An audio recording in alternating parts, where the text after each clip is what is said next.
Bueno, esos violentos que llama Jorge Rodríguez son los estudiantes quienes todavía se mantienen en pie de lucha, ya casi cuando vamos a cumplir 2 meses de protesta en ese país. Vamos a hablar de este tema con José Hernández, analista político, es representante de la Mesa de la Unidad Democrática acá en Miami. José, buenas noches, bienvenido. ¿Cómo estás, Luisana? Y también tenemos a Hilda Rubí, dirigente estudiantil de la Universidad Central de Venezuela, justamente hoy en el aula magna. Allí en la universidad hubo una asamblea, la tenemos vía telefónica. Cuéntanos qué acordaron allí. Sí, bueno, buenas noches. Nosotros el día de hoy realizamos un pronunciamiento desde la Universidad Central de Venezuela, donde justamente le decíamos al alcalde Jorge Rodríguez que él no es el dueño del municipio Libertador, donde nosotros le exigimos de manera categórica y contundente al alcalde Jorge Rodríguez que tiene que dar seguridad para que las movilizaciones puedan desarrollarse con paz y tranquilidad en el municipio Libertador. También nosotros informamos al país la agenda que tiene el movimiento estudiantil y donde se ratifica que el movimiento estudiantil continúa en las calles, pero de manera pacífica y con contundencia, donde un movimiento estudiantil que es totalmente autónomo, que por sus propias bases estudiantiles define su agenda. Bueno, y justamente en este próximo proceso de la mesa de diálogo que es para este jueves, José, nos han informado la Mesa de Unidades de Caracas que bueno, va en 2 vías. Una, justamente esta exigencia de los estudiantes de sentarse con el gobierno solo, sin ninguna representación política, aunque la respetan. Y además los mismos puntos que todavía tiene que luchar, porque se opone el gobierno, como lo es la ley de amnistía. Ya hoy se habla de que si no se dan esos puntos, entonces ha sido un fracaso. ¿Es prematuro para decirlo? Primero que nada, la palabra fracaso vende mucho, pero creo que en este caso es un poco difícil nombrarla fracaso y para quién es el fracaso. Aquí hay varias cosas.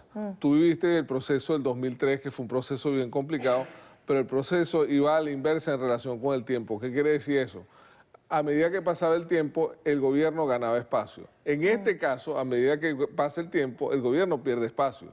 En el 2003 el petróleo subía de precio, la producción era más elevada, el país entraba a un periodo un poquito más de mejora económica. En este caso es exactamente todo lo contrario. Cada día que pasa hay más inflación, hay más escasez, hay más inseguridad. Los estudiantes tienen mucho más razones para estar en la calle. Las protestas tienen más vinculación con una realidad. O sea, en esta situación, el diálogo y lo que se logre del diálogo beneficia a todos, pero sobre todo lo que no se logre en el diálogo va en contra del gobierno. Pero, como tú lo dices, los estudiantes se mantienen en la calle, que han sido los protagonistas de estas protestas, pero continúa la represión y la detención de ellos. Hoy Rodríguez Torres, el ministro de Justicia, nos anunciaba eso. Vamos a escuchar.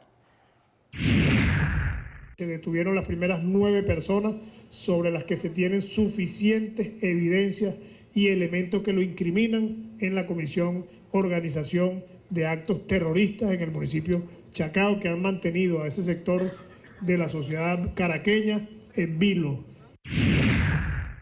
¿Estas detenciones van en detrimento del movimiento estudiantil o crees que realmente son parte de estos comandos bolivarianos y estos colectivos a los cuales hemos visto infiltrándose en las protestas, causando la violencia que han incendiado las calles? Sí, fíjate, en los últimos 2 meses hemos visto cómo ha tenido más de 2.400 detenciones, se han tenido 40 personas fallecidas y más de 80 torturados.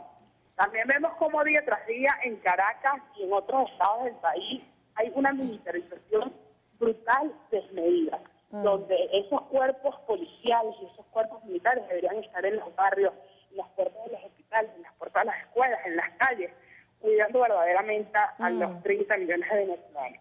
Vemos cómo de manera desmedida ha sido también la represión. La última en el fin de semana y el día de ayer, donde en Santa Fe se dieron olas de violencia y un saldo de nuevas personas detenidas. El movimiento estudiantil ratifica que se va a mantener en las calles y que nosotros creemos que el diálogo tiene que hacer con los venezolanos. Y es por eso que nosotros hemos tenido distintas asambleas de ciudadanos donde discutimos con los venezolanos cuáles son los problemas y las soluciones.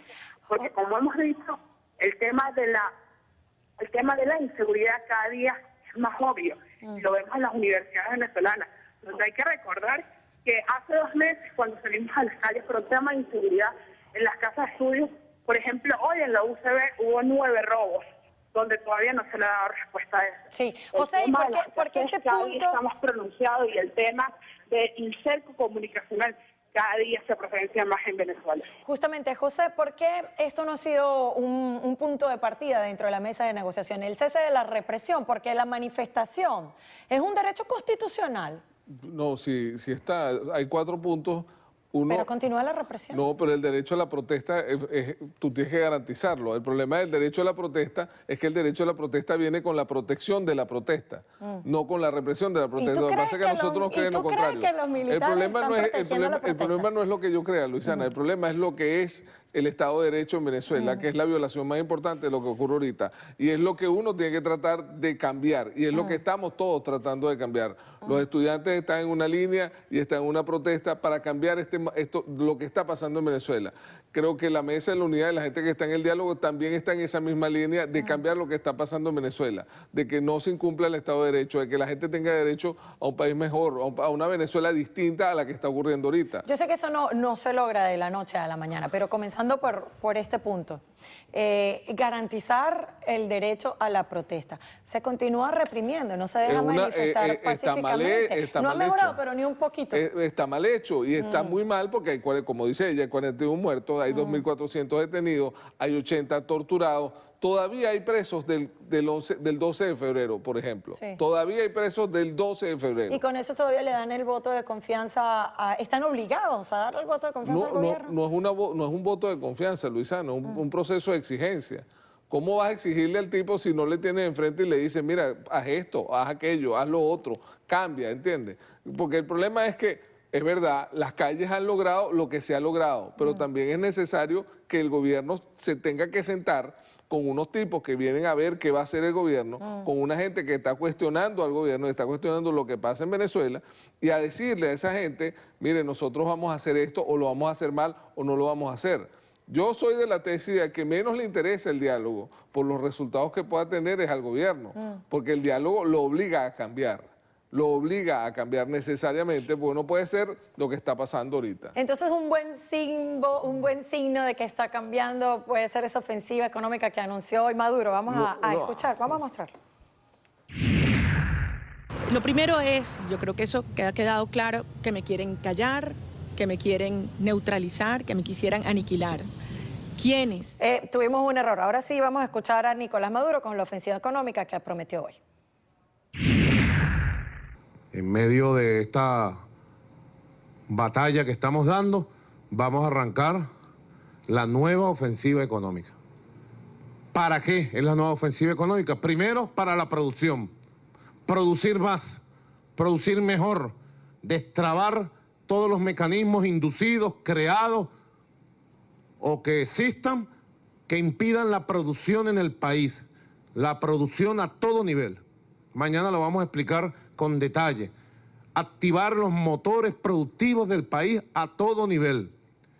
En segundo lugar, el abastecimiento. Terminar de desmontar los mecanismos de la guerra económica que le sabotean los productos al pueblo. Porque siguen funcionando todos los días. Lo que pasa es que las guarimbas taparon las cosas que hacemos todos los días. Todos los días capturamos no sé cuántos almacenes, camiones con productos acaparados o productos que están desviando para la frontera colombiana, ¿no? Casi el 40% de los productos que tienen que ir a la familia venezolana se los están llevando para Colombia. Bueno, en 14 años no hemos visto eso, mucho menos en el último año de Nicolás Maduro. Y la escasez no es de ahorita de las guarimbas para acá.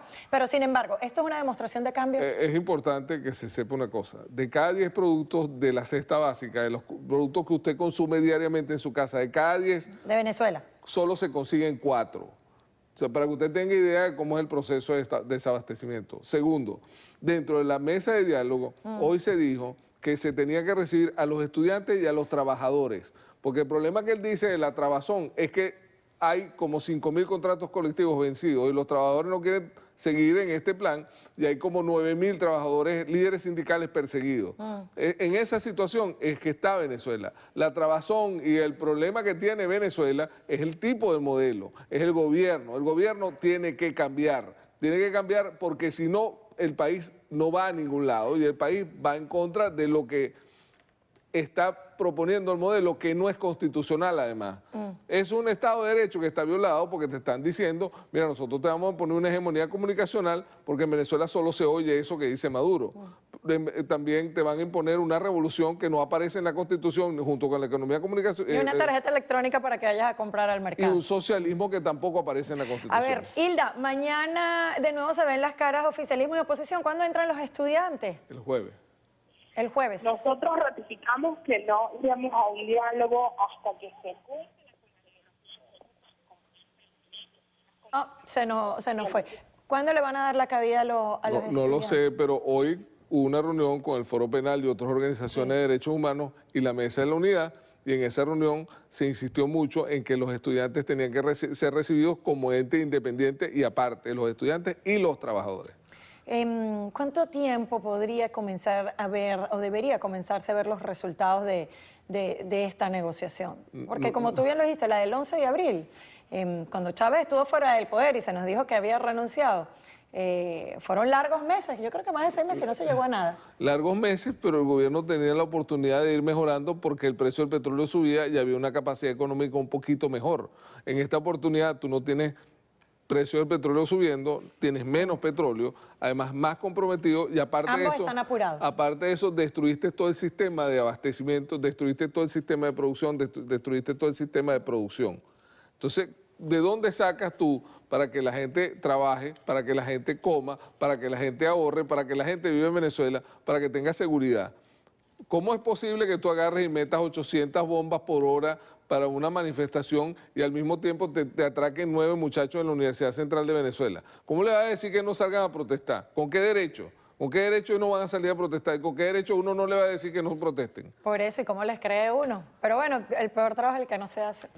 No es un problema de creencia, es un problema de obligación. Uno tiene, o sea, al final el país vamos a hacer todos. Al final Venezuela es un solo país, incluyendo a los señores que están todavía creyendo con el chavismo. Ya veremos. Gracias, José Hernández e Hilda Rubí también desde Caracas. Hacemos una pausa, al regreso no se vayan. Las autoridades estadounidenses suspendieron los permisos para producir el alcohol en polvo, pero ahora los dejo con un increíble hallazgo, que es el estómago de un paciente indio que se quejaba de unos dolores abdominales. Cirujanos indios encontraron 12 barras de oro en el estómago de un hombre de 63 años que llegó al hospital con un dolor estomacal severo.